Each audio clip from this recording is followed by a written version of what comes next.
नमस्कार dear friend, स्वागत है आप सभी का एक बार फिर।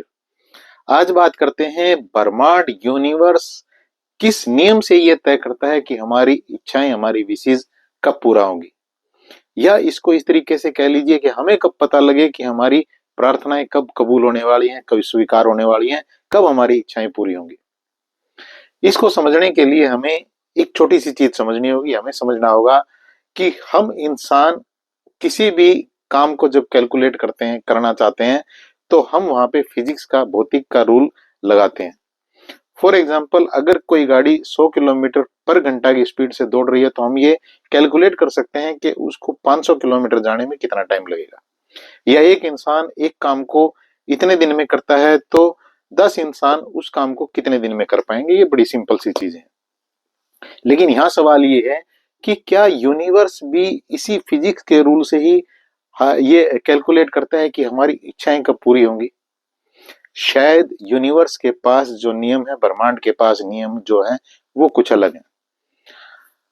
ब्रह्मांड को क्योंकि हम इंसानों को भी ट्रीट करना है, ब्रह्मांड के पास पेड़ पौधे भी हैं, ब्रह्मांड के पास फल फ्रूट भी हैं, ब्रह्मांड के पास जानवर भी हैं, ब्रह्मांड के पास पशु भी हैं।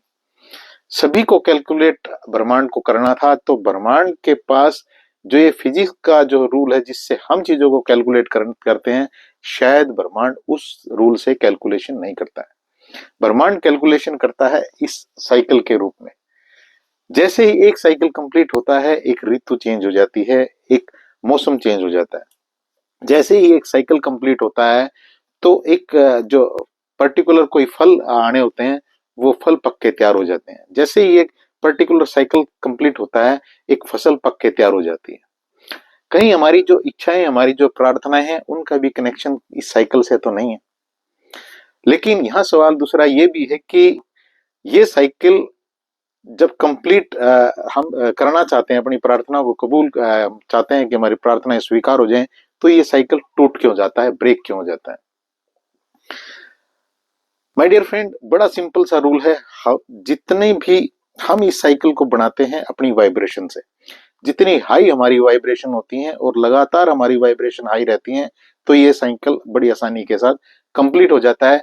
मैं इस थ्योरी को पूरी तरह से मानता हूं। आप इसको समझिएगा। अगर आपको लगता है तो आप इस थ्योरी के ऊपर काम कर सकते हैं। जब ये साइकिल कंप्लीट हो जाता है तो हमारी इच्छाएं पूरी हो जाती हैं, और जब ये साइकिल कंप्लीट नहीं होता है, बीच में ही हम अपनी वाइब्रेशन को डाउन कर देते हैं, निराशा हमारे पास आ जाती है, तो ये साइकिल ब्रेक हो जाता है। फिर दोबारा से हमें इस साइकिल को खड़ा करना होता है। इस साइकिल को, इस जो पर्टिकुलर प्रोसेस है, इसको तोड़ने में जो चीज हमारे पास होती है वो होती है मेनली जब हम जीवन को बहुत आगे तक देखना शुरू कर देते हैं। और जब आगे तक देखना शुरू कर देते हैं तो हमारे पास निराशा आनी शुरू हो जाती है। साइकोलॉजिस्ट और एक्सपर्ट ये मानते हैं कि 95% के करीब जो डर हमें दिखते हैं फ्यूचर के, वो कभी भी सच नहीं होते हैं। इसलिए आपको फ्यूचर को बहुत आगे तक नहीं देखना है, फ्यूचर को आप बहुत ही नजदीक तक देखिए। एक एग्जाम्पल बड़ा अच्छा है जिससे मैंने बहुत कुछ सीखा है। एग्जाम्पल ये है कि अगर एक गाड़ी को रात के अंधेरे में 300-500 किलोमीटर जाना हो, और उस गाड़ी का जो ड्राइवर है वो ये कैलकुलेट करे कि मेरी गाड़ी की हेडलाइट तो 30 या 40 मीटर तक ही दिखाती है, तो मैं 300-400 किलोमीटर कैसे पहुंचूंगा। निश्चित तौर पे उसके पसीने छूट जाएंगे जब वो कैलकुलेशन करने बैठेगा, क्योंकि 30-40 मीटर करते करते कैसे वो 500 किलोमीटर पहुंच पाएगा। लेकिन गजब की बात और कमाल की बात यह है कि जैसे ही वो 20-30 मीटर आगे चलता है, जितनी गाड़ी की हेडलाइट दिखाती है, आगे के 20-30 मीटर भी दिखने शुरू हो जाते हैं। और ऐसे करते करते 300-500 किलोमीटर नहीं, 1000 किलोमीटर भी जाया जा सकता है। लाइफ के साथ भी यही है। लाइफ को जब हम बहुत आगे तक देखते हैं, 10-20 साल आगे तक देखना शुरू कर देते हैं, तो डर हमें लगना शुरू हो जाता है, और उस डर के कारण हमारे पास निराशा आती है। जब निराशा आती है तो वो साइकिल जो था वो ब्रेक हो जाता है, हमारी वाइब्रेशन लो जाती है और साइकिल ब्रेक हो जाता है। फिर हमें दोबारा से उस चीज को खड़ा करना होता है। तो आपको एक बात तो ये रही कि आपको जीवन को बहुत आगे तक नहीं देखना है, ताकि वो साइकिल आपका बरकरार रहे। छोटी छोटी खुशियों में जिए, वर्तमान में जियो, उन चीजों को एंजॉय करो जो चीजें आपके पास है। दूसरा, एक यहाँ पे कबीरदास जी का बड़ा अच्छा एक दोहा है, वो बहुत मुझे अच्छा लगता है। धीरे धीरे रे मना, धीरे सब कुछ होए, माली सींचे सो घड़ा, ऋतु आए फल होए। इसका मतलब ये है, धीरे धीरे चलते रहिए, चिंता ज्यादा मत करिए। अगर माली ये सोचे कि भाई मैं एक दिन में ही 100 घड़े भर के पानी के एक प्लांट में डाल दूं, एक फसल के खेत में डाल दूं, तो क्या वो फसल पक के तैयार हो जाएगी? कभी भी नहीं। फसल तो तब तैयार होएगी जब उसकी ऋतु आएगी। तो बड़ा सिंपल सा जीवन है। छोटी छोटी चीजों को एंजॉय करिए जो भी आपके पास है। फिर क्या करना है ताकि ये साइकिल कंप्लीट हो जाए और हमारी जो प्रार्थना है वो स्वीकार हो जाए? अपना कर्म करते रहिए। गीता में श्री कृष्ण ने भी कहा है कि अपना कर्म करते रहिए, कर्म प्रधान है। एक बात और बताइए, चलिए, आपके रोल मॉडल कौन है?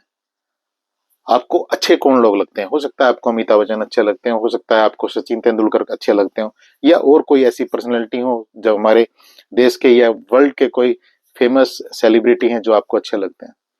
पता है वो आपको अच्छे क्यों लगते हैं? वो आपको अच्छे इसलिए लगते हैं क्योंकि वो अपने काम से प्यार करते हैं, इसीलिए वो आपको अच्छे लगते हैं। इसलिए अगर आप भी चाहते हैं कि यूनिवर्स को, ब्रह्मांड को आप अच्छे लगने लगे, तो अपने काम से प्यार करिए, अपने कर्म से प्यार करिए और जी जान से उस काम को करिए, ताकि आपका साइकिल पर्टिकुलर एक टाइम के बाद कंप्लीट हो जाए। कभी भी आपकी वाइब्रेशन लो ना जाए, और जब आपकी वाइब्रेशन लो नहीं जाएगी तो ये साइकिल 100% कंप्लीट भी होगा और आपको वो रिजल्ट भी मिलेंगे, आपकी प्रार्थनाएं स्वीकार भी होगी। और ऐसा कोई भी रूल रेगुलेशन नहीं है जिससे हम ये पता लगा सकें कि हमारी इच्छाएं, हमारी प्रार्थनाएं कब स्वीकार होंगी। बस हमारे हाथ में जो है, हमारे हाथ में ये है कि हम अपनी वाइब्रेशन को लो ना जाने दें, अपनी वाइब्रेशन को हाई रखें और इस साइकिल को, यूनिवर्स को कंप्लीट करने में हेल्प करें। जब हम यूनिवर्स को, इस साइकिल को कंप्लीट करने में हेल्प करेंगे तो हमारी जो प्रार्थनाएं हैं वो 100% स्वीकार हो रही होंगी।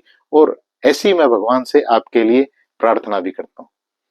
मिलते हैं एक और शानदार सी लर्निंग के साथ। तब तक मुस्कुराते रहिए, अपना ध्यान रखिए और छोटी छोटी जो चीजें आपके पास हैं, छोटी छोटी जो खुशियां हैं, उनको याद रखिए और उनके साथ जीवन में आगे बढ़ते रहिए। याद रखिएगा कि आपको जीवन को सिर्फ 20-30 मीटर तक ही आगे तक देखना है। आपको जीवन को 100 किलोमीटर आगे तक नहीं देखना है। 100 किलोमीटर आगे तक देखने की जरूर जब जब करेंगे, जब जब निराशा आएगी, साइकिल वाइब्रेशन लो जाएंगी, साइकिल टूट जाएगा, फिर दोबारा से कोशिश करनी पड़ेगी। इसलिए 20-30 मीटर तक ही देखिए, एंजॉय करिए लाइफ को, बहुत कुछ बेटर रहेगा। Thank you very much.